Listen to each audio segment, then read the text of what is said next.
Previously on the Goblin Market. On the road to see the dwarves in the north with a delivery of books from Heathcliff, the crew is set upon by ogres and magical kobolds at the worst possible ambush point. From their enemies' dead bodies, the crew finds a load of items and farm animals stolen from Wint Manor, which is bad enough. But Charnak notices one of the kobolds is branded in Draconic as the property of Collier, the Mind Bender, the Thief Shredder, great winnower of mediocre men, and the only person of sufficient magical ability to turn people into garlics, the only force in this plane with a name worth remembering in a godforsaken backwater realm. It's time for the Dungeon Dads. Yeah, baby. To the river they tread, only to be swept away. Morning and evening you may hear the cry, candies and berries and baubles to try, sweet to the tongue and sound to the eye, but heed words of caution when you then decide to come by, come by, come by, come by, come by. Just beware the Goblin Market.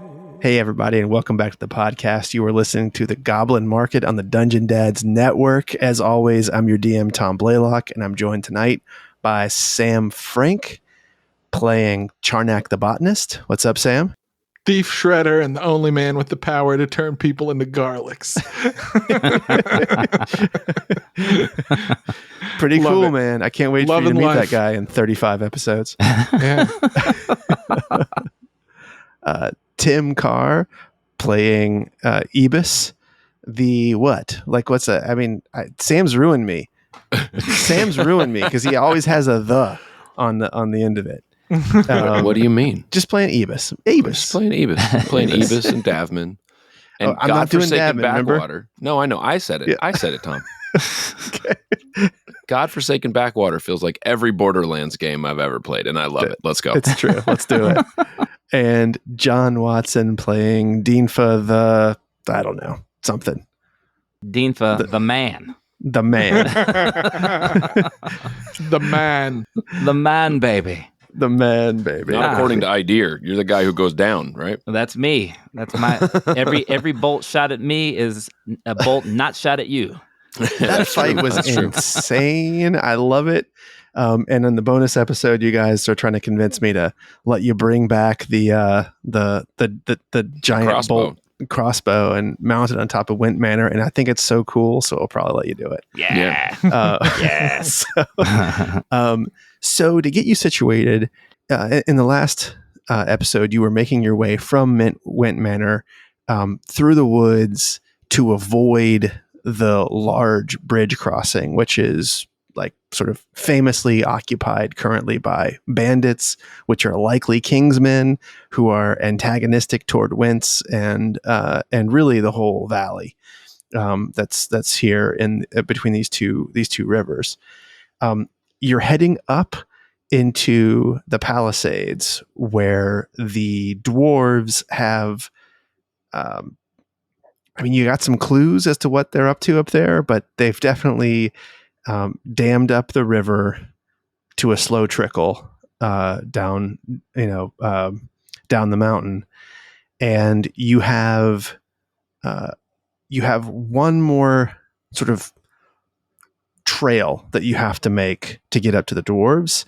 It is a very narrow staircase up the Palisades that sort of cuts back and forth, and when you arrive at the stairs, there is in stone, written in Dwarven. Does anyone here speak Dwarven or read Dwarven? Why? No. Nope. Okay. Wait, hold on a second. Let me check. I do speak and write Undercommon and Gnomish. How close is Gnomish to Dwarvish? Is it like Portuguese to Spanish, or are we talking like further apart than that? I mean, I think that's a question for you. I mean, man, I took Undercommon, but not Dwarvish. That's okay. Not... Undercommon is close-ish, I think. I think Undercommon is actually close-ish. I think it's a mixture of Elvish and Dwarvish is what you end up with. Do you have Elvish and Undercommon? I have Elvish and Undercommon. Yeah. All right. So you see this, And Gnomish and Goblin. so I think again, you have you are a man of many languages. You can sort of piece together things. You know most written languages that are common enough in the plains. Gnomish uses Dwarven script, maybe? Gnomish does. Sorry, I'm checking. That's what it looks like.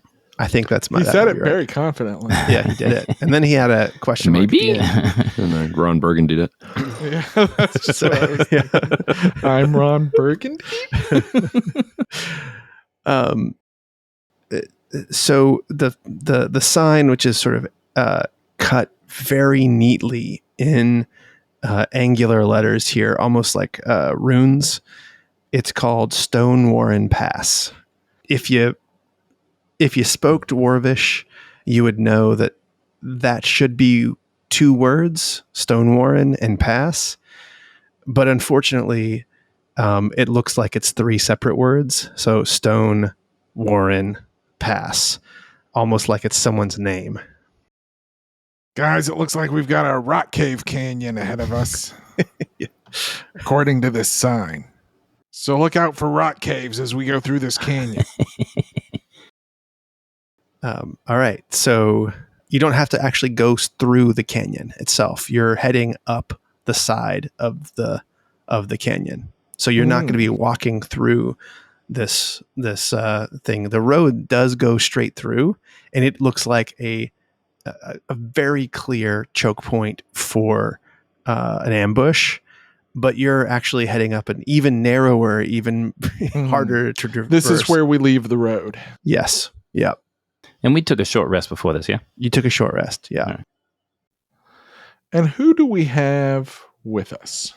So you left Idea and all of the Remes back in the grove, the grove in the woods, because you now have a 10-mile range on your Kybering. So they are back there, and now it's just the three of you and your Remes, and someone is piloting. I guess Charnak is piloting Gregor. Yeah. I like being a man of power and influence. Yes. I'm also, got a 1 on my hit dice. Oh man, that sucks. That's and okay. at this low level, You get your con back too, right? Yeah. So I got 4 hit points back. But you only have 3 hit dice? I'm still 2 hit points short. It's not worth rolling another one.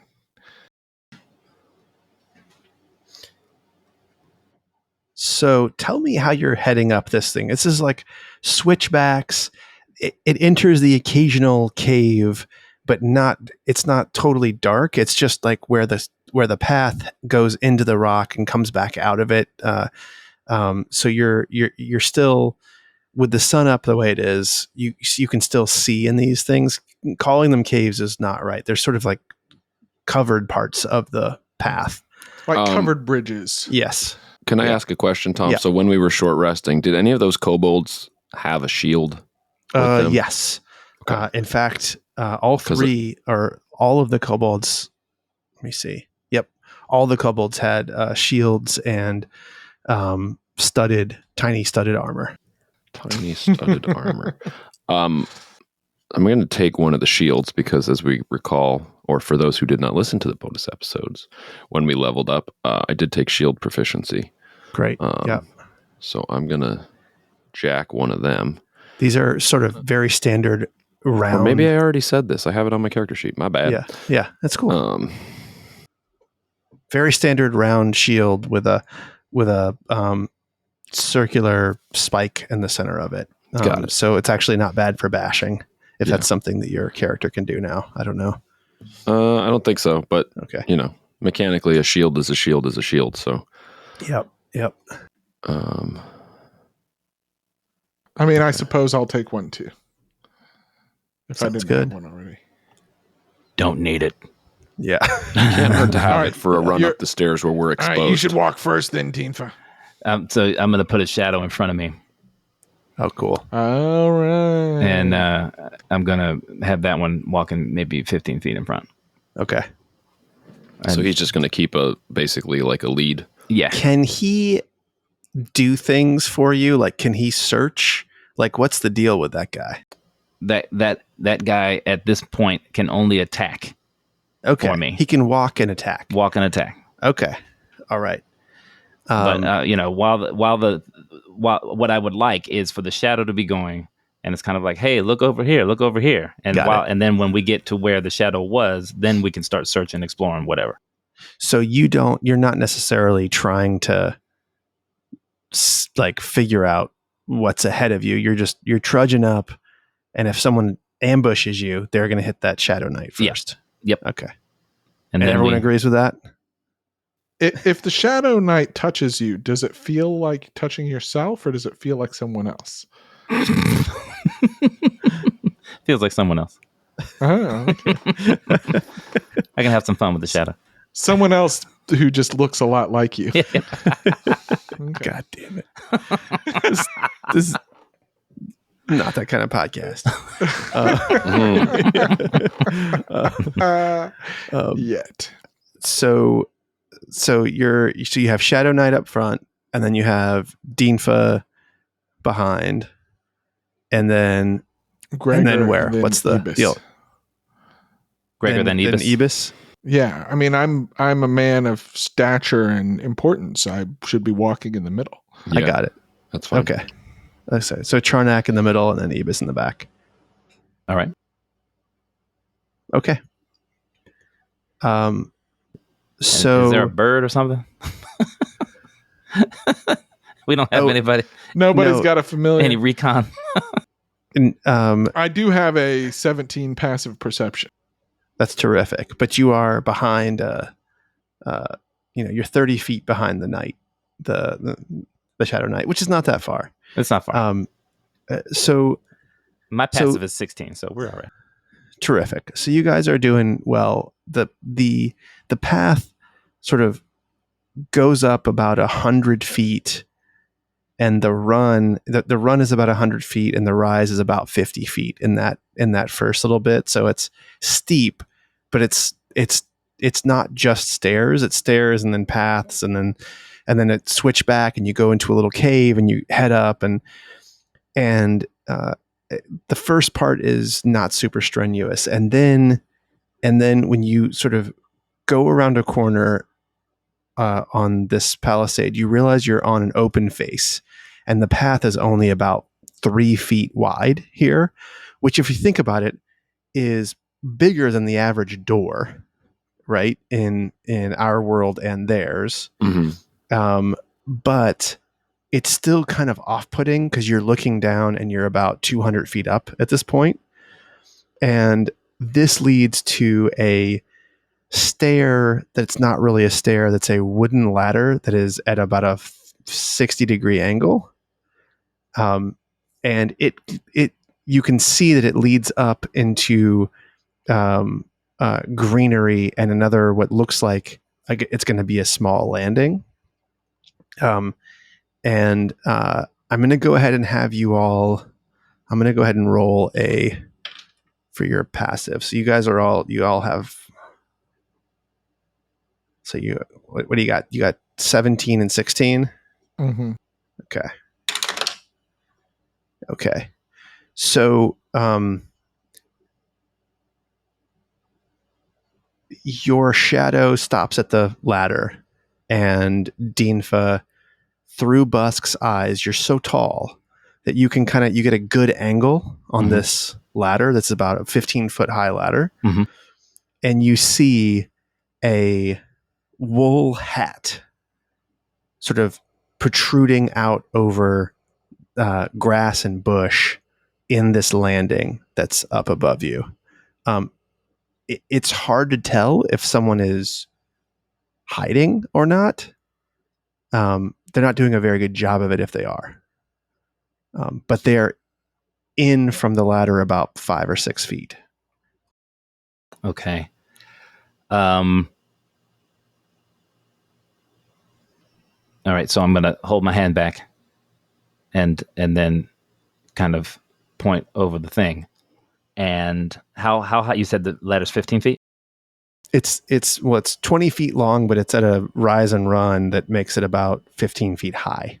So the level that you're going up to is 15 feet high, but this ladder's not going straight up. That makes sense. And so let's say, is there a way to get around the back of whoever's in the hat? So this ladder is coming up in what you can see of it is about a 10-foot diameter landing. The hat is straight back from the ladder about 5 feet. So if you go up the ladder, you're going to be going straight into the hat guy. Well, so here's the thing is that my shadow, I can move the shadow figure in any direction. So you could just float him up. I could just float the shadow up, not at the ladder, but if I could come around behind the guy. So you can totally do that. My question for you, though, is you can't perceive through the shadow. Is that correct? Correct. Okay. So he would see it. So there's no way that I could do it to get around to where he couldn't see it. That's what I'm asking. We are in friendly territory on a diplomatic mission. But you could get him behind him. Yes. I'm just wondering if I could do it without him seeing it. I don't know. You don't see where he's looking. All right. So I'm just going to say... scare them with your fearsome shadows. I'm just going to say... Let us make a good impression. Hold there! Meanwhile, the shadow's slowly rising up the wall. Commissioner, go, like him, jerk. And you what see does it this... sound like? It sounds like Goblin. Okay, so I speak Goblin. Yeah. We all speak Goblin. So you hear someone in an accent, a Goblin accent you've not heard before. He's up there and he says, "Oh God, more people are coming. Oh no. Yes, hello. Hello, who is there?" So did he change his language when he called out to us? He calls out in Goblin first. Oh, okay. Yeah, I mean, he heard Common and he responded in Goblin, and we understand it. Yeah. So I'm going to call out in Goblin. Hail and well met, Goblin friend. May we approach your ladder? Oh, the goblins are here too. You're goblins. And you see he pops up his head and he is a halfling, not a goblin. And he's wearing a very tall woolen, it's like a cowboy hat, but it's sort of like an Australian cap that's sort of like Crocodile Dundee does it, where he has one side wrapped up and pinned to the side of his hat and the other one's kind of coming down. And he says, "Oh yes, oh goodness, it's good to see. Well, you are not goblins." Well, do not judge a goblin by its cover. I could say the same for you. It's true, I am a halfling, but I was raised in these mountains, and so I do speak Goblin fluently. I never learned the common, never had much reason for it. Well, then you may also know that one may be a goblin without being a goblin. And he sort of looks at you funny, and he says, "No, that is not true." May we approach the ladder and ascend? "Oh, of course. Wait. That will be 1 silver piece for the group of you."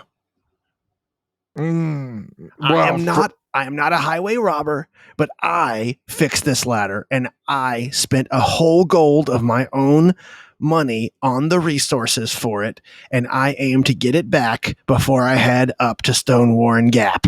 When you've made your sale, friend, stop selling. Well, I just feel bad because we're having. I would be happy to pay a silver to use a ladder as fine as this. Well, very good, thank you.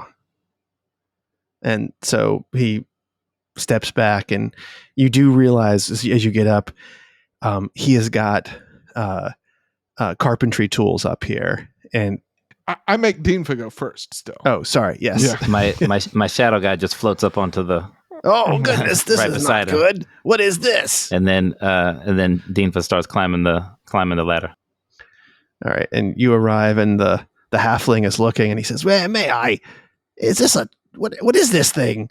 It looks like you. It is blue and gray and hazy, though." By the way, I wait till Deanfa gets all the way to the top before I start climbing the ladder. Okay. it is of me. Do not worry. Is it corporeal? May I touch it? You may have difficulty doing so. And he puts his finger. Does it go straight in, or does he feel I think it? he can feel it a little bit. Fascinating. Does this come in?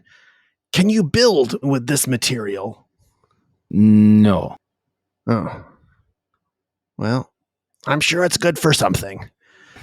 And Perhaps and we will find out.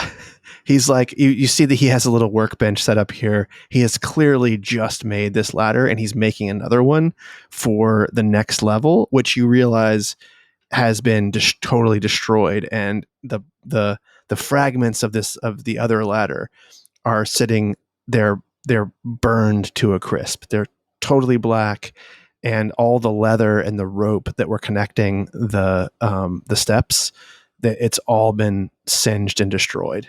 Now, And we're still under the impression that this is the main sort of pathway to the dwarven settlement. This is the fastest way to the dwarven settlement.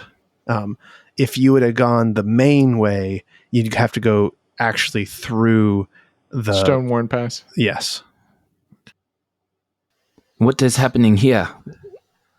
The dwarves, and he puts his fingers up, and he says, like in the bunny ear, the quotes, he says, "Told me that many of the ladders were destroyed in the most recent incursion by kobolds and ogres.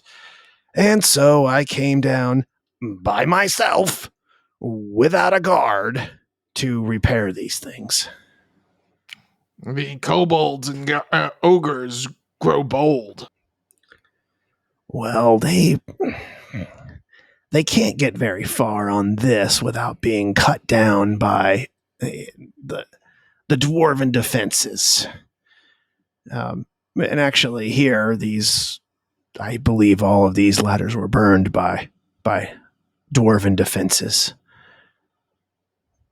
Davman's going to get to the top after Gregor. Yeah. Oh, another one. Oh, And hello, the sir. dwarves. It is Hello, good to the see ya. dwarves. Well met. A native halfling here, and he switches to halfling to talk to you.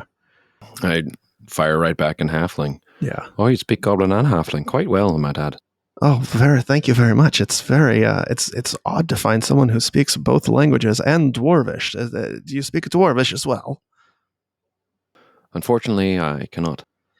Oh, don't worry. It won't be a real big problem. No one speaks up there At all. at all. There's some weird signing language that they use, but I don't understand a bit of it. Hold on. They will write some. How did you know that the ropes were burned? You said they told you? They came and got me. Huh. Oh, that's what the hand sign meant when he said told. Yes. And they have paid you to ally with them and repair these ladders? Are you speaking to him in Goblin? Yes. That's why I do that. I have a shop that was in the old stone warren town that is now overrun with dwarves. How long has it been since you've been there, friend? I have never been there. So you're But in for a it treat. sounds as though the world is much changed from even recent events here. 3 years ago, the dwarves would come out of their cave. They would buy our goods and then go back in the cave. Since then, the dwarves have come on the ground, bought up most of Main Street, and have been building a society outside of the caves of the mountain. So, the ogres grow bold, and the dwarves throw gold. Yes, I mean, in a sense, that's true. Yes. You said Interesting. the dwarves are building a market outside of the caves. Well, it already existed, but it's where the humans and the elves would come up, and Stone Warren was just a. The dwarves wouldn't let us in. They would come out to do their trading with the foreign races and the foreign people, and they used to talk, and they used to be damn fine negotiators. Now they just give you the money they're willing to give you, and if you don't give them what they want, you have trouble. So do you know what happened? Why they have changed so? They're not terrible neighbors, but they're also not terribly neighborly, if you catch my drift. They grow cold. Yes, that's the short and the long of it. Will we have trouble getting in there? Well, you won't go into the mountain, but at Stone Warren, you can come and go as you please. And you said there are dwarves to talk to in Stone Warren. Oh, no, I think I said the exact opposite of that. There's only one dwarf that speaks with his mouth and his tongue. And he is... They do not treat him like the leader. They treat him more like... Well, like just a translator, really. And this name again? Galprank. Well, yes, we would very much like to speak to this Galprank. Yeah. Well, if Stone Warren is down there, where do these ladders lead? oh, no. These ladders go up to Stone Warren town. Down there is Stone Warren Gap. Yeah. You're now on Stone Warren Pass. I see the confusion now. Thank you. Yeah, he was really old. Warren Gravesong. He was the founder of this town. Halfling. Good halfling. It is a halfling town. Here at the top of the mountain. There's 3 or 4 tribes in this area. I think we number... And is Warren still with us? No, original Warren isn't, but there are plenty of Warrens up there. I would say our number counts at 100 halflings in Stone Warren. 20 or so humans, and now 500 dwarves. And there are multiple races, but you never learned common?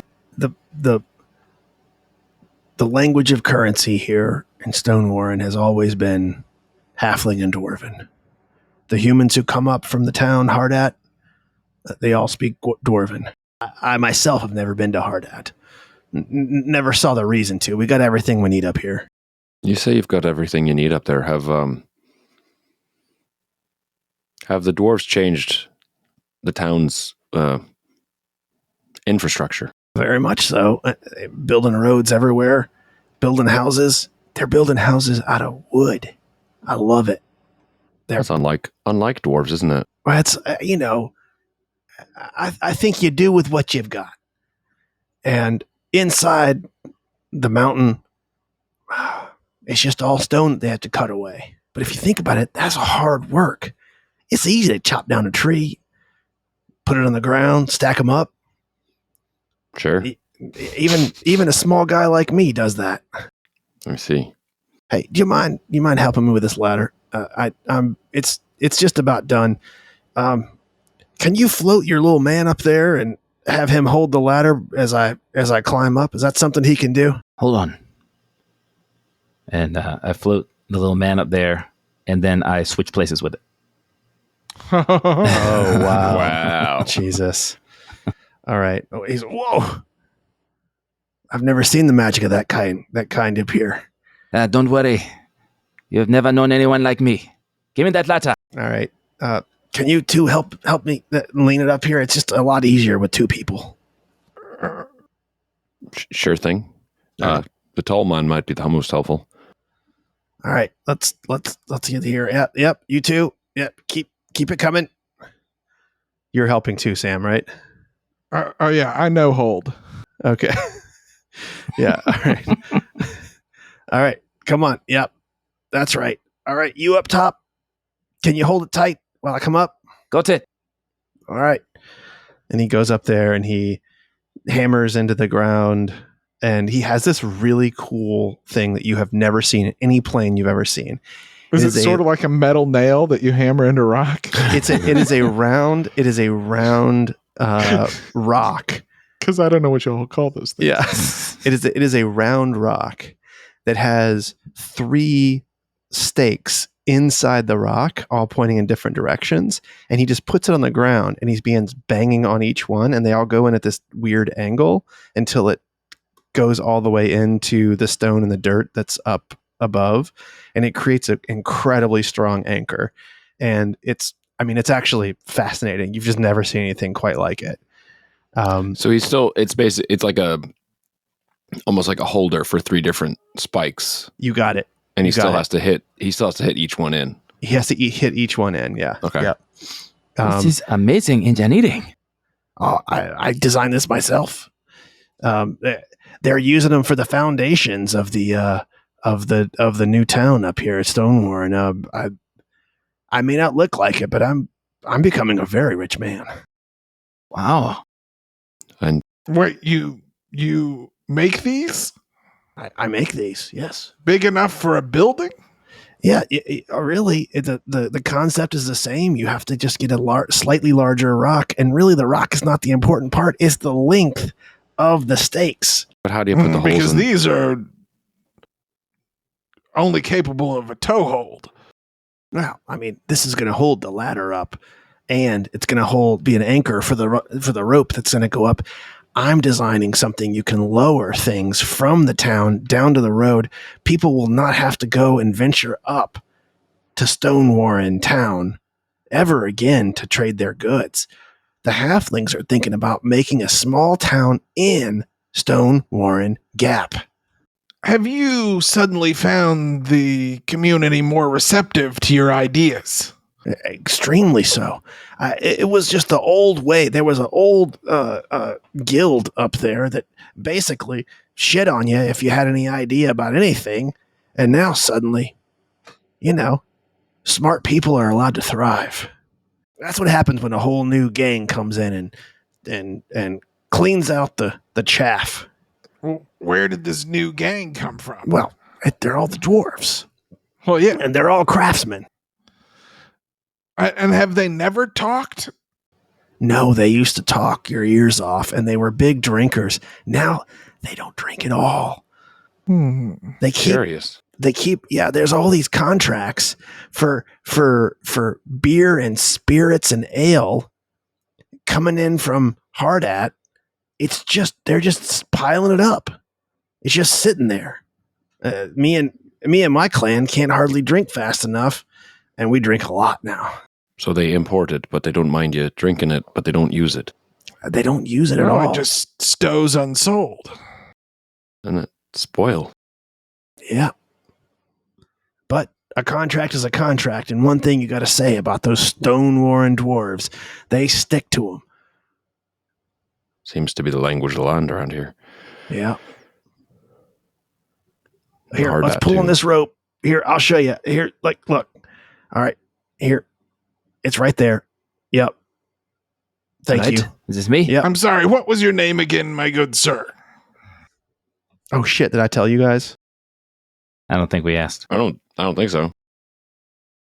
Then What was your name for the first time, my Then good my sir? name will be Aline. Aline. I can't think of a more convenient person we could have met first on our way into this city. Well, Town, settlement. yeah, I guess we might be. How many people does it take to make a city?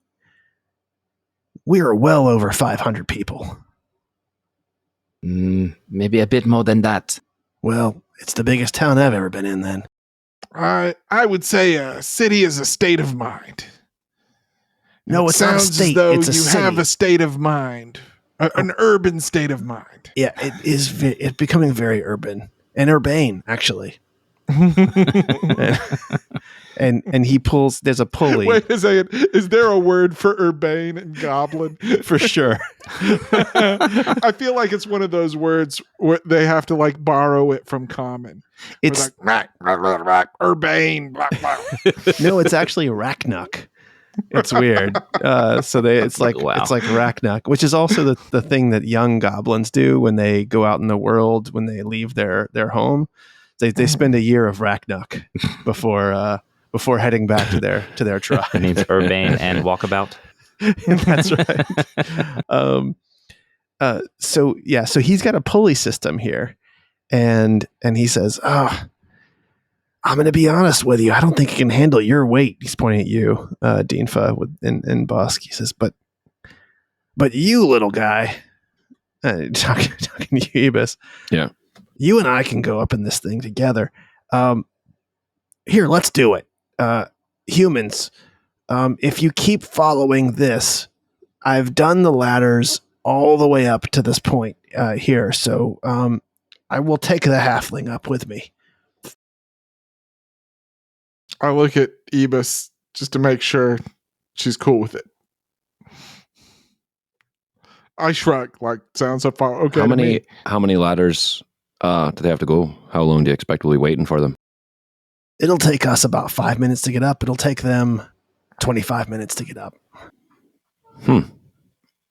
That saves a lot of time. I'll bet you it doesn't. A gold piece. And then I start scampering up the ladders. Okay. All right. Ladders are athletics checks, right?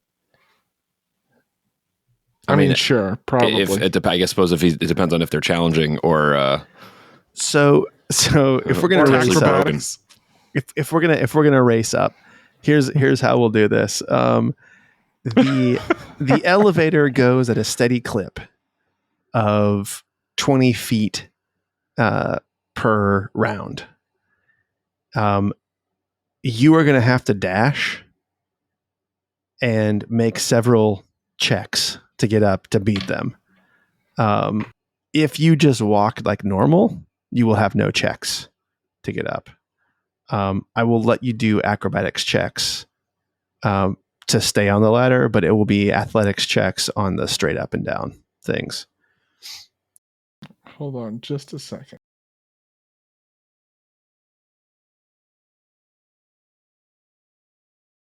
Oh, you know what? What? I was thinking of my other ranger. Who is high enough level to have a climbing and swimming speed equal to his walking speed. Oh, wow. Cool. Well, you're going to lose gold. But nope. All right, wait, should I roll an athletics check? I'm not even really planning to win this. Yeah. Go ahead. I'm just fucking around. 15. Perfect. So you're going to be able to handle the first 3 ladders at just, at difficult terrain speed, which you will get ahead of them at that pace if you're dashing. And do I have eyes on them the whole time as I'm going up? Yeah, so you're heading up and yours is a straight shot and you're sort of like looking down and you see, I guess, Busk, are you also taking part in this or are you just walking up? So every time the ladder goes up 20 feet, they look up and I'm 10 feet above them. So you're just like teleporting I'm just teleporting up the whole way poor Charnak is just wait a second. Now, how fast can your echo guy move? 30 feet per round. Okay. But he can move the thing. Any direction. Any direction. So, but then if you switch with him, he's 30 feet behind you. That's true. So he has to move 60 feet before he's ahead of you again. That's true. That's true. But that's only 12 seconds. Yeah. I'm just saying, man, I'm scampering up these ladders. Yeah. Who knows who's going to win? So they're running, they're teleporting, and you have a few minutes here in the basket with the halfling, just the two of you. And he looks over and he says, "Yeah, you look like you could probably fix lots of things. I can tell by your hands." fix things? You know, What kind of things? handle a Means hammer. I'm Uh, always looking for good people, and I don't want to give too many things away, but humans don't really work that hard. No, they are a bit lazy, aren't they? I mean, there's so many muscles, but for what purpose? What does it serve? I don't know. A lot of the humans I've seen, they just like to sit around and chat and eat and So much food. I don't, they just put it away. And then you should see them when they're growing. ugh, it's kind of gross. It's almost unbelievable. It's too much. And, I got to say, you're going to see the dwarves are a lot like that. Even these crazy religious guys that are building this new town, it's just, they're still dwarves. You know what I mean? Aye, yeah, that crazy religious guys, huh? Who do they follow? I don't know. I honestly, you got the one guy, and that's who talks to everybody, and he's like a normal guy. He doesn't even seem like he's I don't know. I meta for a second. I stepped away from it. Did you mention that guy while I was out? I sure did. Of course you What's did. his name, guys? Do you remember? Talking about Galprank? Grave plank. We talking about Warren Grave song or Galprank? Gall prank. Gallprank. Yeah. Gallprank is the name of the dwarf. The translator dwarf. He's yeah. like the head of the church, is it word? Yeah, he's not No. really the leader. He's more just an He's a emissary translator, to talking people. Yeah. Got it. He's the only dwarf that can talk. Yeah. How do you manage having two human partners like that? You all seem to know each other real well.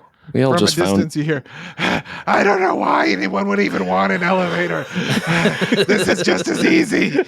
Move it, John Neck. We've almost got him. I have to move a little bit before I teleport. I mean, you can see they're a bit fun to have around sometimes. Gregor, my name is Gregor. I gotta put this body through its paces.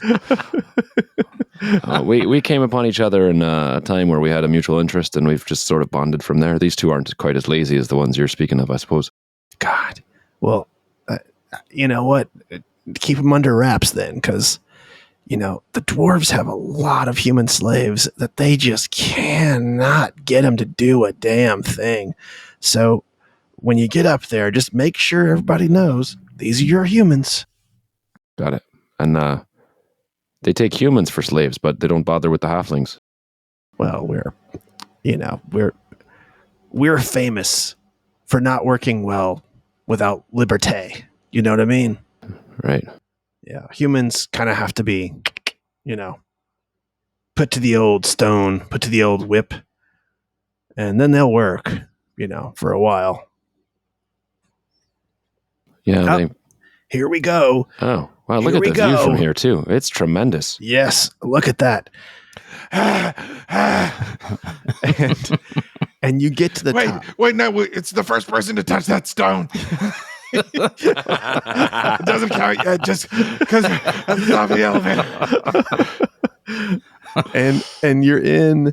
You arrive up in the bucket, and it is like you're looking out, and you can see hard at, and then so far beyond it, you can even make out what you assume is the capital city of the kingdom, way far on the fringe of another small hill, way in the distance, and you're in a town that is. It really does look like it's brand new. It looks like it's totally sprung up in the last few years. There's buildings. They're painted. That's weird for most plains in a backwater.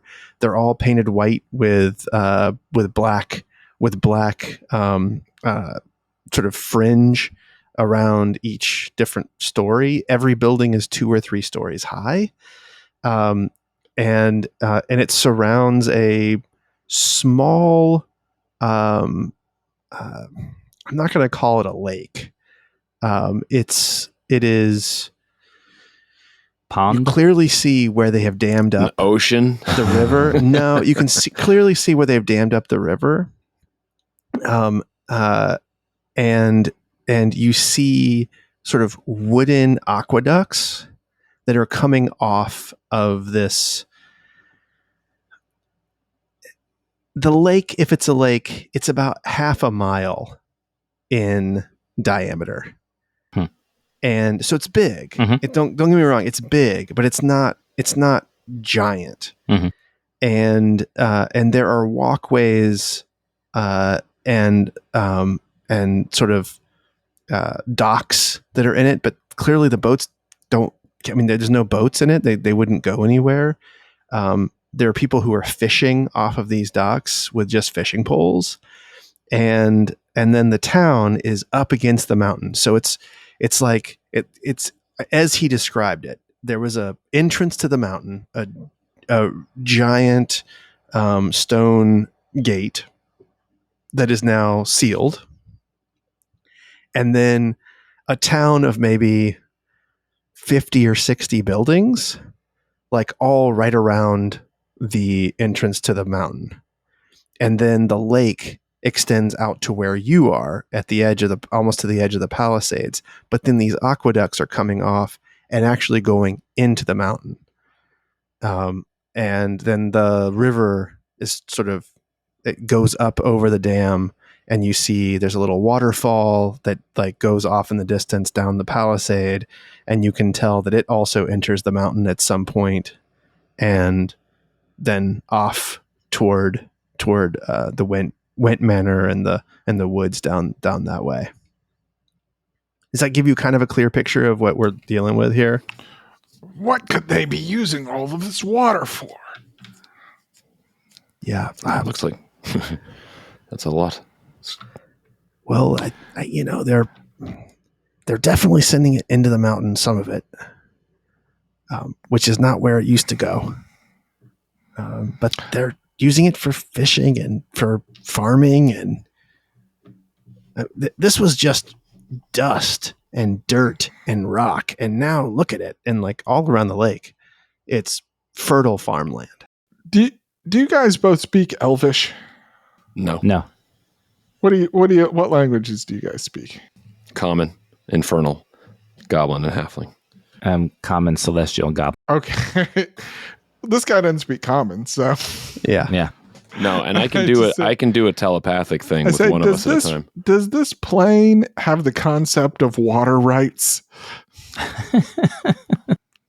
Have their legal structures advanced, or are we still in sort of a might makes right situation here? No, I'm guessing. Do they have the common law?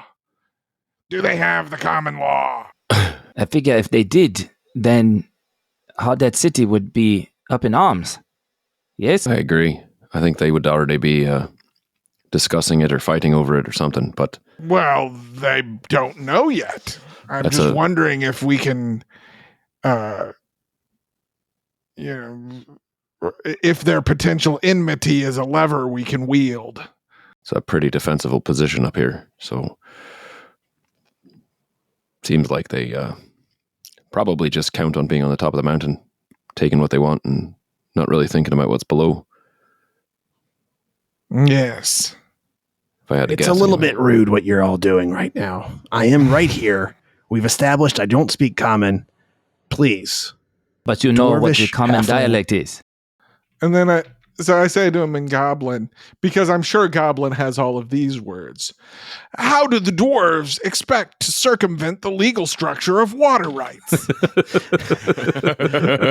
He just looks at you dumbfounded. What are you on about? I'm sorry. I was attempting to include you. These are the arcane topics that my companions and I occasionally discuss when we see wonders such as these. Well, it's their water. It's going through their land. But there are other people that live here. And then I raised Gregor up to his full height. But now it is no longer my water, which was previously flowing through my land. And the halfling stands back and says, Sir, I have no quarrel with you. I am not the one who has dammed this river, who's made this city. I am literally just a carpenter. Hmm. I do an insight check just to see if that seems a little fishy. 9.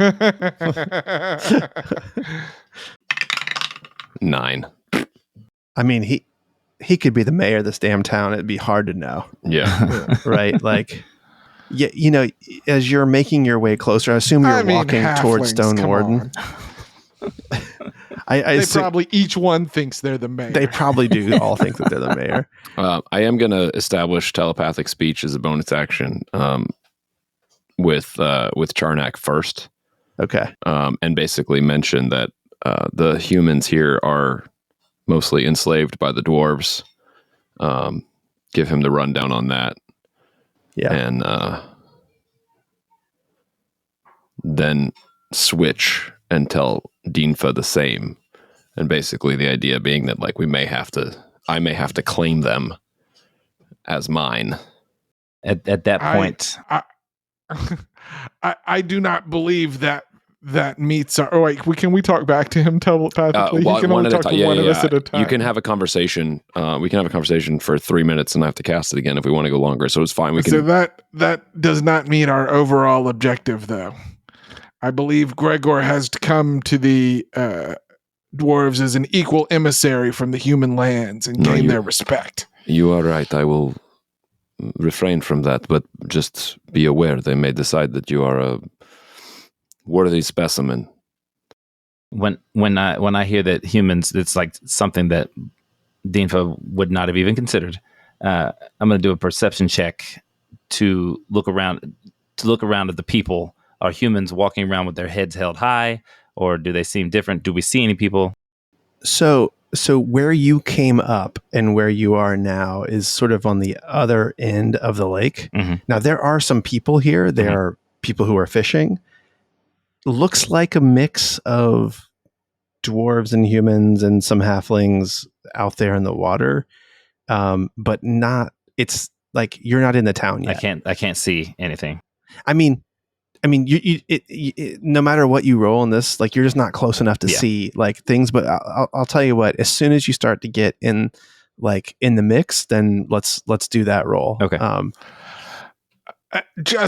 So that we are all on the same page. Should things go bad, you two will have to fight to cover my escape.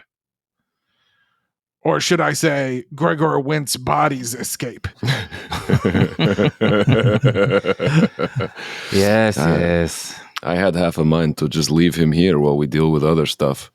But and then we come back for him later. He is very fast. Did you see me on those ladders? It may not be. It might be too fast on the way down. You mean because we can just slide down them? Yes. So the halfling Aline leans into you, Busk, Dinfa, and says, "Why are they staring at each other like that?" No, we're walking. This is happening while we're walking. Oh, okay. I thought you guys were intensely looking at each other. But we are staring into each other's eyes as we're walking. They are old friends. Have not seen each other in quite a while. Do not worry. It's the exact opposite of what the halfling said to me. Funny. No. I told you we came across each other with mutual tasks. We didn't talk about how recently we'd been together. I see. Sorry. That's okay. It's fine. I failed my insight check, I guess. So you get into the town, past the lake, and go ahead and give me your investigation or insight check, John. I was just going to do perception. Perception. Okay. Oh, natural 1. Yeah. So you've been told that the humans are slaves. You don't see anything that would disabuse you of that thought. Mm-hmm. They do look poor. Mm-hmm. Almost everyone is wearing gray rags, basically gray. Every human or every being? Almost everyone, almost every being, almost every person who is in this town. is wearing it looks like a uh, a gray poncho with a belt that sort of like holds it together. And some people have boots, but many people are just shoeless and, working in the towns. Even people who are like actively working on buildings that they're working on, laborers and people in the street and But merchants. the town looks richer than the people are reflecting. The town looks super rich. Mhm, Yes. mhm. And if they're working up on ladders, we can see everything. You can see everything. Yes. But here's the thing that's really wild. Oh, no, never mind. Yeah. Sorry. I forgot you got a 1. Not that's what I Yeah, want. that's a 7. Yeah. So I probably should have asked this earlier. Can we still see sort of the waterworks as we're Yeah. coming to Yeah. town? So there's definitely, now that you're looking at it, there are definitely some water wheels that are running at the aqueducts that are there. And sorry, go ahead. What's your question? Well, I was going to say, what I wanted to do is do like an investigation check of the dam. And maybe I can't tell this just in passing as we're walking. But, for any weak points, if I had to bring this thing down, how would I do it? I see. Yeah, I So- think I was literally thinking about the same Yeah. same So look as looking That's for a 13. where I could cast a shatter. And is it a wooden dam or a stone dam? it's stone. And it's stone, and with a 13, Evis, go ahead and give me yours too. This will determine things. Wow, you guys are rolling like booty Rolling heads like right now. That's dog ass poop. right now. Hey, Damn 13 it. is above average. No, 13 is good. I'm just My saying, 4. like, I So thought good. maybe we'd have a little bit More Are the exposition. aqueducts also stone, or are those made out of wood? wood. Those are all Okay. wood. So the interesting thing here, and I would gather that you've seen concrete somewhere before. Hmm. It's stone, but it looks monolithic. And if you had to guess, this looks like a monolithic pour Wow. of stone Okay. for the dam. And you're looking around and you realize that while some of the buildings are also, they're wood, but you can see that the corners, the sort of the pillars that form the corners of almost all the buildings, look like, at first they look like quarried stone, but then you're like, oh my God, they're all exactly the same. They might be poured. These concrete. are very advanced building techniques. You have to transmute rock to mud, form it, and then transmute it back to rock. It's a lot of spell slots. Yeah. And Aline just kind of looks at you and kind of shrugs and says, the dwarves really know their stones. That's all I can say. There was a big storm that cut through here 2 years ago. Their buildings were fine. Some of the halfling buildings, none of the ones that I built, mind you, but some of the ones that the Warrens built, some of the ones that the Lightfoots built, came down in the mud. Have you seen the dwarves make these stones? They do it right there as they're building the buildings. It is something to be seen. Maybe we might see someone who's doing it, actually. And do they take a large boulder and shape it? Or No. do they use large quantities of mud? Large quantities of mud. And then they use here, let's see if we can find one. And as you're walking, he's looking, he's like, you're looking for a very, very small aqueduct.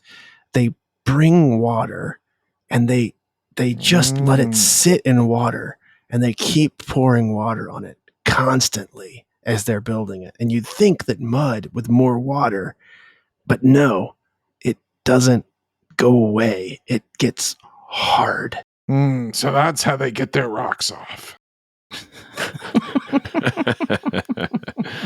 So, and you find a building that's going up this way, and you see that they have made some small wooden frames, and now they're putting this mud into it little by little and pouring water all over it until the wood is just completely soaked in water. And they make the wood go up higher, and they pour more of the mud in, and Aline says, "That's it." And then they'll come in, and those little ridges that they're putting in there, they'll put wood on it, and these things go up, and they don't ever come down. It's very wet. Do the stones grow mold? I haven't seen it, not the way wood does. And then they use this, and he points to something, and he puts his finger in a small bucket, and he pulls it out, and his finger is completely white, and he says, "It's oil and bone dust, and they coat the outside of these buildings with it, and they never get wet on the inside. It's fascinating." They never get wet. No, it'll rain, nothing gets in. It's like the old joke about the goblin and his wife. She never gets wet. Not on the inside. Gross. Wow. Gross. Goblin humor is a little more ribald than halfling humor. And don't get me started on gnomes. So you're making your way in, and Aline gets you to a street corner, and he points and he says, That's the old stone guild building. That has been here for a very long time, occupied by dwarves. Inside, that's where you'll find Gallprank. You halfling, Ebus, is that your name? It is. Yeah. It sounds like a girl's name to me, no offense. But how has this building stood for so long when it is so old? Just stone. It's cut straight from the mountain. If you need a place while you're here, there will be one for you. As we talked about, I understand. Yeah. All right, humans, stay safe. Do not be out at night. And he heads down the street the opposite direction. Ebus, I believe that halfling wants to roll your stones. Well, the halfling wants to put me to work. He wants you to roll his stones. Perhaps. He said something about using a hammer. Turner just makes a face and keeps walking. I don't know. He's a carpenter after all. So I'll let you guys give me perception checks, all of you here. Hopefully You're I in can the do a heart bit better. I'm of gonna switch D20s. That guy's Dwarf not- Town. No. 19. Okay. 19. 9. Okay. So, wow.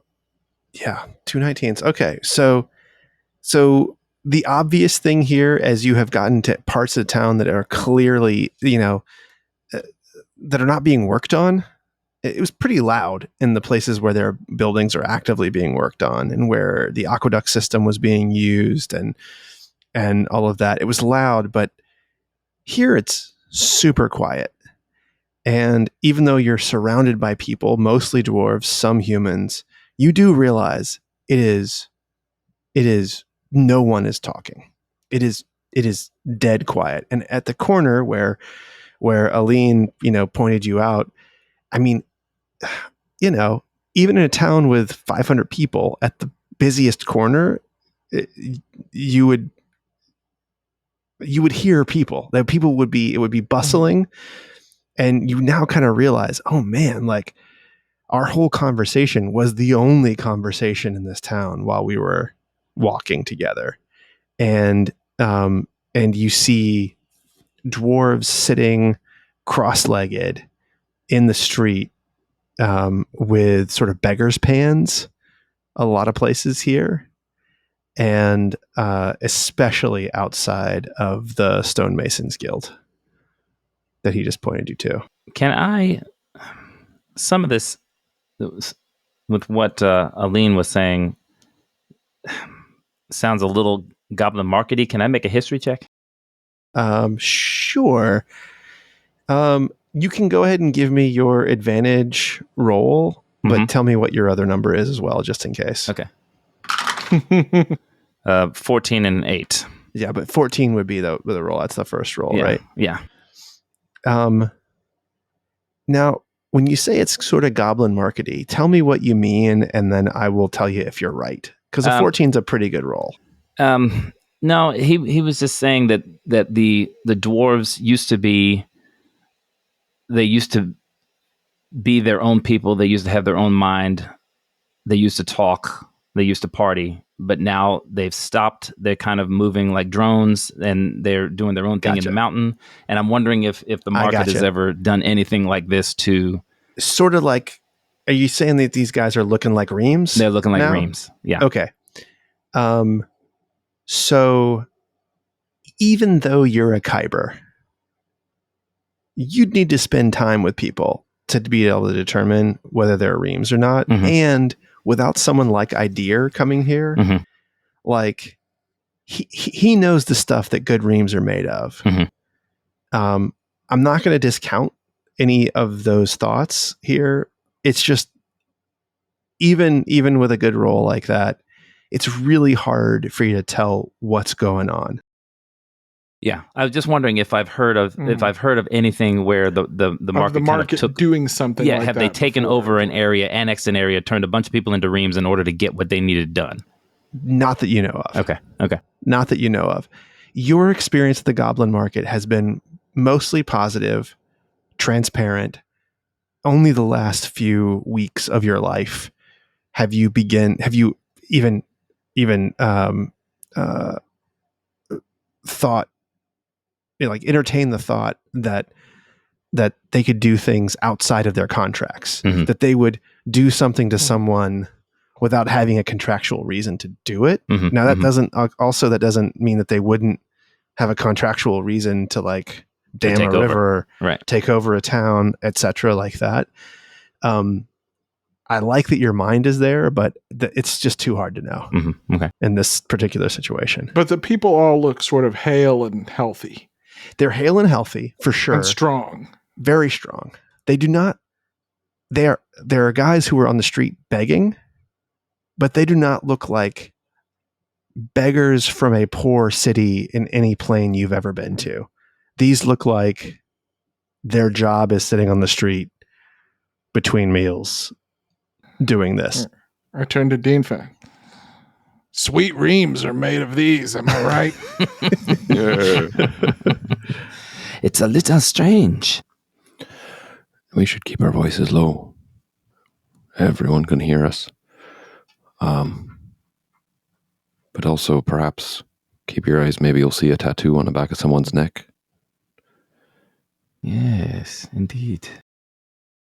And you are talking, and one of the dwarves that's begging looks up at you and holds a bronze plate. It's a bronze plate that he has in his hand, and he points to it, and he does the number 2 with his fingers, and he points to his plate, and he does the number 2 again, and then he points straight up in the sky, and he does his hands in the prayer motion, but then he looks straight up and he points straight dead center of the sky, and then he sort of cocks it toward the sun, and then he moves them back to the center, and he gives you 2 more again with his fingers, and he points to his plate one more time. Well, I have to say I didn't follow any of that, but I have copper, no gold. I put 2 copper in it. And he dumps it right on the That's ground. He gross. holds the plate out and he does the no symbol with his hand and he says 2 again. He does his hands in prayer and he cocks them to the side, points to the sun and moves it back to the center and does number 2 again. And he points to his plate. He does number 2 again. No, he puts 2 fingers up. That's great. Beggars can't be choosers. I said no gold, and then I think he said no gold. And he just does the head nod and a wave no. And then he does his thing one more time with the 2 fingers, and he can tell you guys know what the fuck he's talking about. And he gets really frustrated, stands up, and crosses the street and goes over close to the Stonemasons Guild. And what the fuck was that about? And he has long hair. He does have long hair. I don't think I told you he had long hair, but he does have long hair. They all have ponytails. Okay, all right. So we wouldn't be able to tell about any tattoos on the back of their neck or anything. No, but you know what they don't have? None of them. Don't say beards. Beards. What? And that does seem weird. A little. Clean shaven. Did we say dwarves or gnomes? Where are we? Said they were dwarves. Have you ever seen a clean-shaven dwarf? It's the first time for No. everything.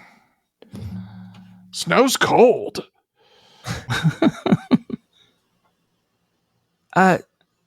Aline. He's already gone. Oh, he's gone. He had walked off. We're a little bit on our own here, boys. I'd really like to talk to Galprank. Let's go talk to Grublank. Gulprank, at least get his name right. So you're going to go to the Stonemason Guild? Yeah. I gesture expansively. I am a noble lord. It is not my obligation to remember the names of all of these intermediaries. That is why I have my own intermediaries. And I gesture expansively. We're advising you on the correct pronunciation of the man's name who you're trying to get the respect of. There. I think Charnak is not so secretly trying to make sure they never want him to take over Gregor again. All right. You don't have to convince Ebus. So you are walking toward the Stonemasons Guild, and as you get closer, you do hear someone inside, kind of yelling, and you're passing beggars all around the place. One beggar that's out there with his copper plate out has a full tool belt next to him, and he's clearly just been working on a building, and he's sweaty from it. He's got pieces of wood and white paint on him, and it's just not what you'd expect. It's just like you just venture to guess these are not actually beggars. Something else is at play here. Right. Yes, no, I out. think as I have mulled it over further, I believe this is maybe how you hire people. The gesture to the sun and then to another position is maybe a length of time. So you think he was saying 2 days, but what did he want for payment? No, like 2 hours, like until the sun is at this angle. Ah. Is it morning, Tom? Is it still? It's getting close to noon. Okay. It's about 10 a.m. based on where the sun is. Got it. Mm-hmm. Yeah. So it's morning. Yeah. And you hear someone inside say, "No, you fucking mute. What I'm saying to you is I need 44 barrels of Crete, and I need them by noon." And you turn the corner and you see a super, super fat dwarf with a big old black beard and gray hair on his head. And he is wearing robes that are sort of super fine robes. And he turns around when you walk in, because you all were talking as you were walking. He goes, "Oh shit. Outsiders This might welcome. be Grab tank. Welcome, welcome. Hold there, Galprank, we presume. Galprank is my name, and also what you do when I tell jokes. It makes your gall bounce and stuff. I'm looking at deadpan. Yeah. It's fine. It's fine. It is the name my mother gave me. Yes. To what do we owe this honor? Are you merchants from Hardat City? Are you people from even further afield? You halfling, you don't look like a Warren, a Lightfoot, or a crew dauber. I'm none of those, in fact, but I am. Are there any other halfling clans that make their home in these parts? Those are the three main ones, but I've heard of other names. I've heard of Pinky Splits. I've heard of the Boot Smackers. That is not their real name, but just a description of them and their work. Davman is, if I'm double checking, actually, he is a Lightfoot halfling. Oh, yeah. Just by class creation, mechanically Yes. speaking. Yes. Well, Lightfoot is both a race and a last name. Right. No, not my. Light feet. I'm a stone feet. Oh, stone feet. I don't know that one. No, we're from a bit further away. It seems like with all this stone, we might have them, though. Perhaps. Up feet, down feet. Here come clown feet. This Feet, is feet. How many different feet you meet? Oh This- my. this is Theophrastus. this is Lord Gregor Went. We come from down below. You should know, any conversation that we have, I am not an authorized spokesperson of the Stonewarden dwarves or the guild or really anyone. They sort of have me around just in case folks like you show up, and sometimes to give instructions to the halfling artisans that work for us. And I do provide labor in excess when needed.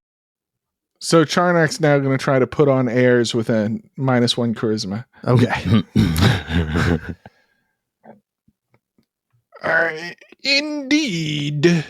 And if one wanted to speak with a representative, who might be the correct party to address myself to? That would very much depend on what it is you are here for. I can tell you we will not sell any Crete.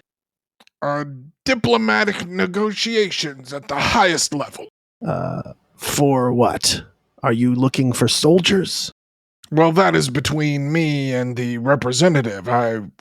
You can understand I would not want to overplay my hand. I just want to That know. is a cards metaphor. I just want to know what direction I need to send you. Do you have cards in this town? No.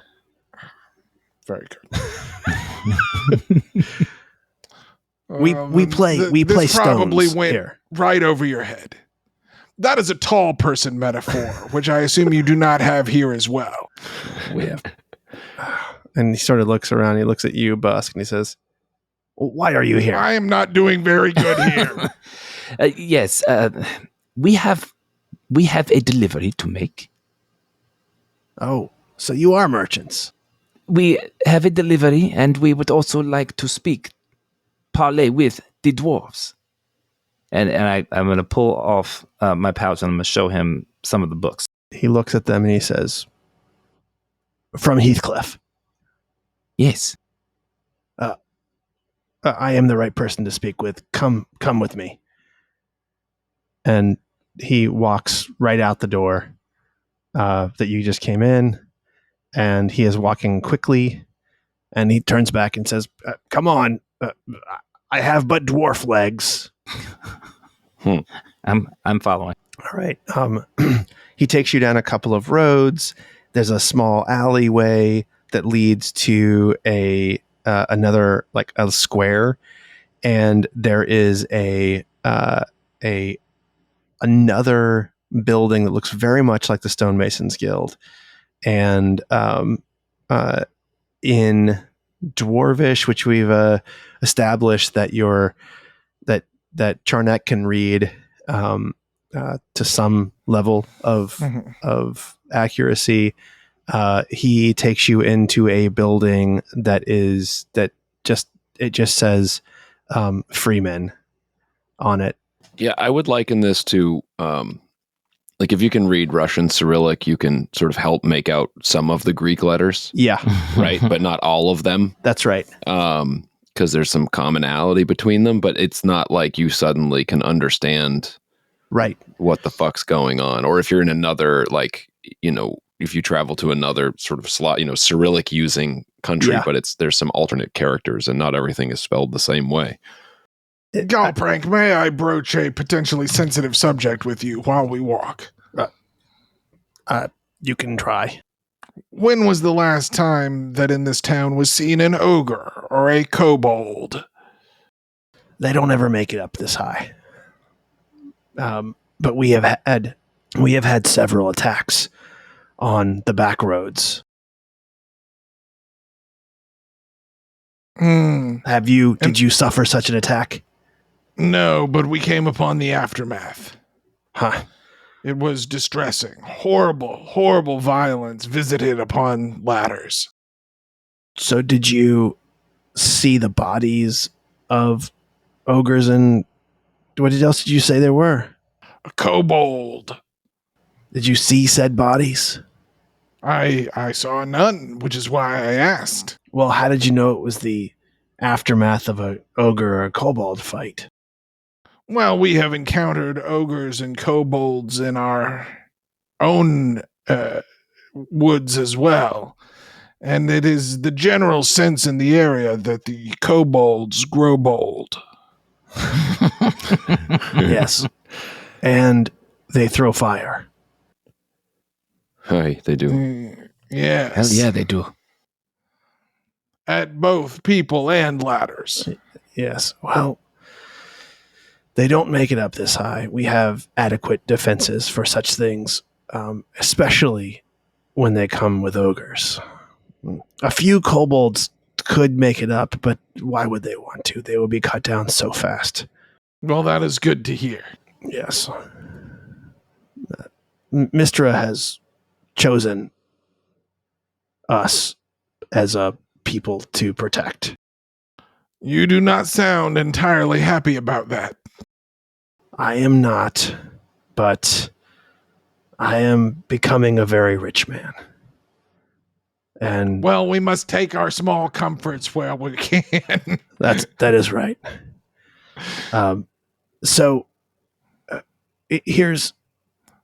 If you cannot sow conversation, you might as well sow gold. I tend to agree.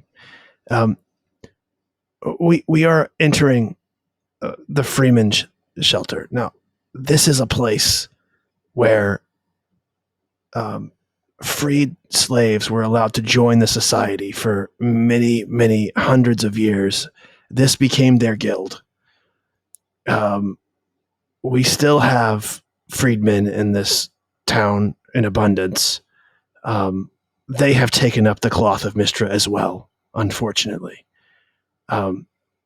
So I will have to translate until you learn their symbols, their signals. I will have to translate for you. But that man there, and he points at a human who is sitting with one of these copper plates. He says, that man there is the man who has ordered all the books. His name is Percival.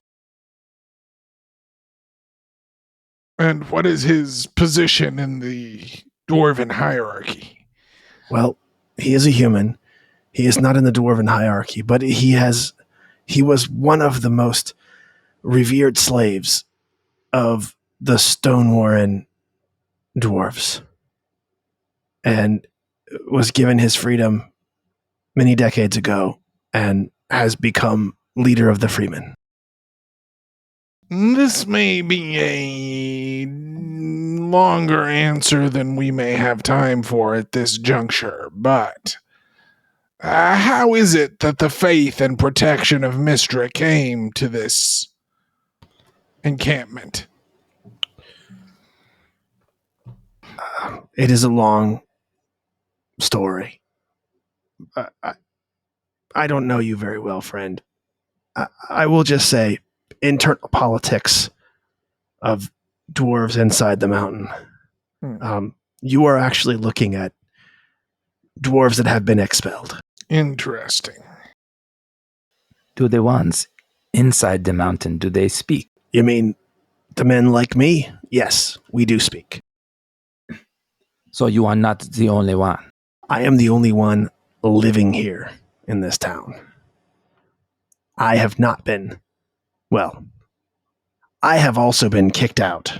I was about to say, more to the point, Gallprank, who did you piss off? I am not here as one of Mistress Chosen. I am here.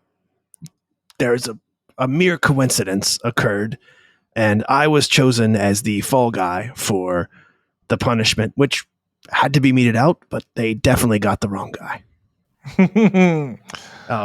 And he walks over to he says, "May I introduce you to Percival?" Yes, please. And he takes you over, and he sits down on the ground, cross-legged, in front of Percival, and he holds his eyes in Percival's eyes, and then they both, after some exact number of seconds, you weren't counting, they both put their hands in prayer, point to the sun, move back to the center, and then they both make a number 1 in their on their hand. They both do a one finger up, and I believe they are both going to urinate in 1 hour. and Somehow I don't think that's it. And you see Gallprank, he walks his fingers around his own hand as though he had one of these copper plates in his hand.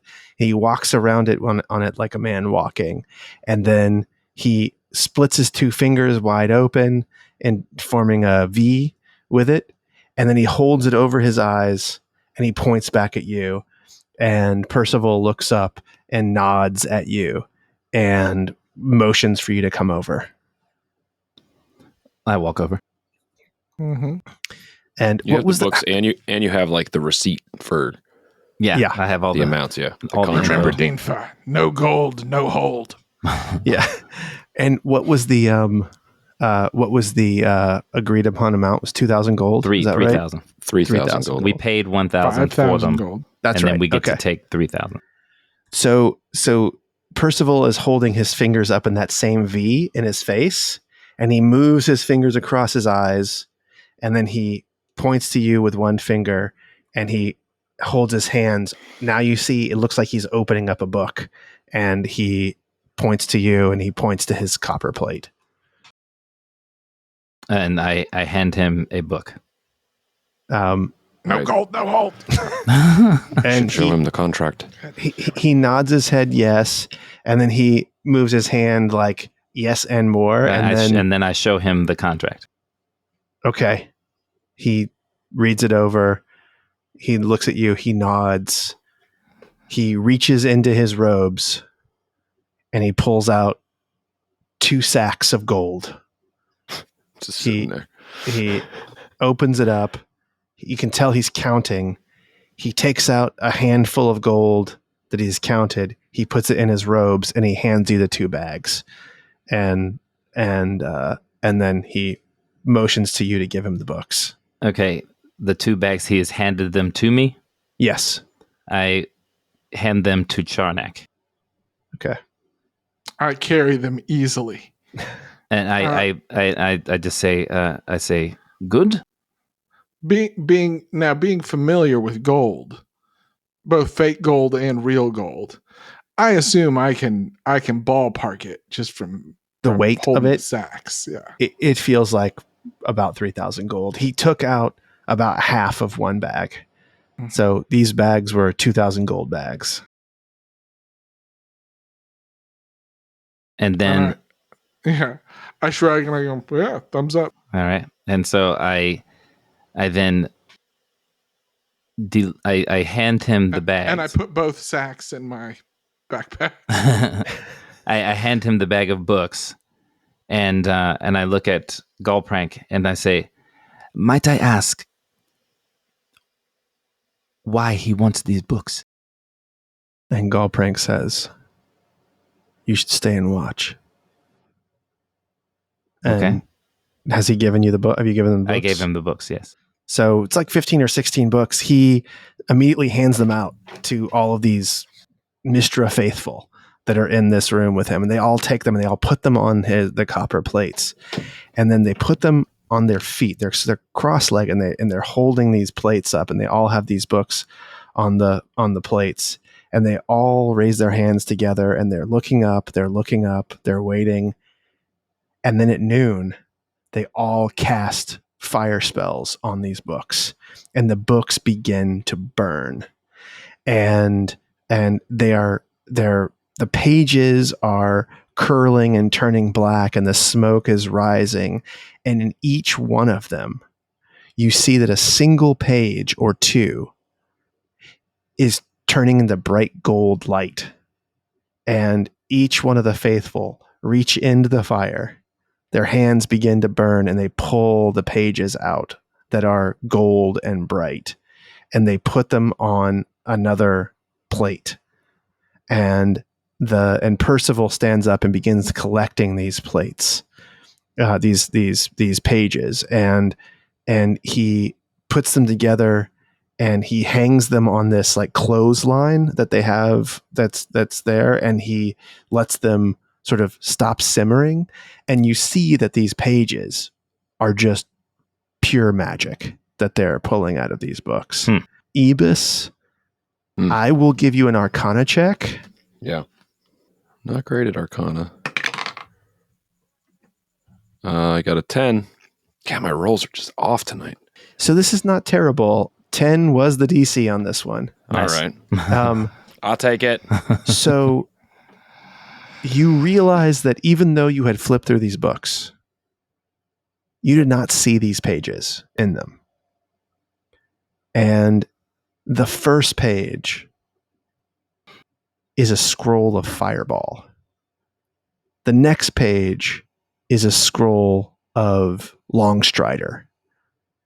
Wow. The next page is a scroll, and you're realizing that each one of these books Who just become arms dealers.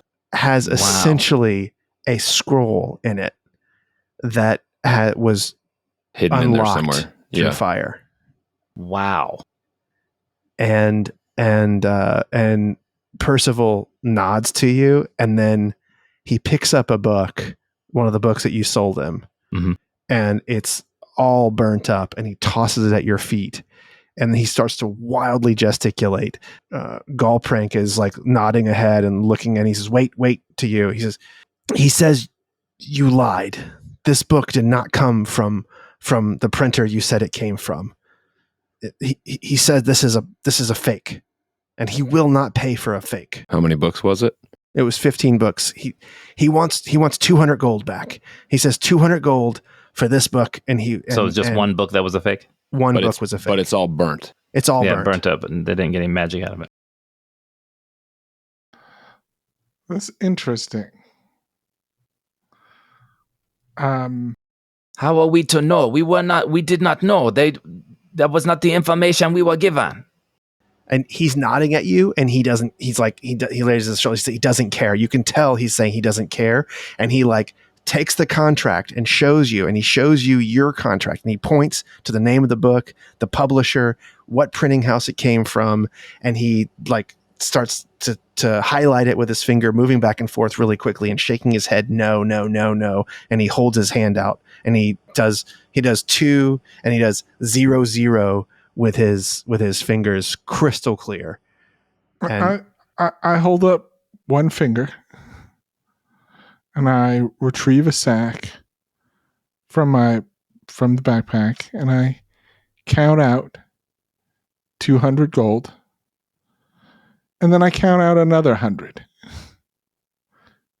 Just for friendship. And I push it across to him. And he nods. You can tell he's like kind of surprised and not angry now. And he gives you the burnt book, and he gives you another list. And this list has 30 more books on it with precise locations that they can be found in and around, this plane, this country. Yeah. And he points at it and he goes 6 0 0 0, and he points to Gallprank, and he says, and Gallprank says, he's offered to pay you 5,000 gold if you deliver him these 30 books. And he's told me that it's fine if you just deliver them to me and I will pay for them. He's very busy. Gallprank, you character. Please convey to Percival here that we are certainly not interested in bilking anyone. We come on a mission of friendship and hope that our partnership will be long-lasting and mutually profitable. And he begins to sign to him. And by the way, and I meant to mention this earlier, whenever Gallprank is signing to anyone, or anyone is signing back, can I just sort of have a running investigation check? Sure. Yes. Yeah. Do you want me to roll at any particular point? You go ahead and give me from now, like from the first time you met him until now. 17.